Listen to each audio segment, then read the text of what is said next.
मैं भारतीय जनता पार्टी से ये जानना चाहती हूँ कि उन्होंने गोवा में सरकार कैसे बनाई, उन्होंने मणिपुर में सरकार कैसे बनाई, बिना बहुमत के कर्नाटका में सरकार कैसे बनाई, बिना बहुमत के मध्य प्रदेश में सरकार कैसे बनाई, बिना बहुमत के अरुणाचल प्रदेश में सरकार कैसे बनाई, कैसे विधायक दूसरी विपक्षी पार्टियों से भारतीय जनता पार्टी में पहुंच जाते हैं।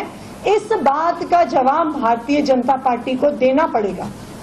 भारतीय जनता पार्टी को इस बात का भी जवाब देना पड़ेगा कि ऐसा कैसे हो जाता है कि एनसीपी के दो फाड़ हो जाते हैं और उनके जो सारे नेता भारतीय जनता पार्टी में आते हैं उनके एक एक करके सीबीआई और ईडी के केस खत्म हो जाते हैं। भारतीय जनता पार्टी ये जवाब दे कि छगन भुजबल जब एनसीपी से भारतीय जनता पार्टी में आते हैं तो क्यों सीबीआई और ईडी क्लोजर रिपोर्ट फाइल कर देती है।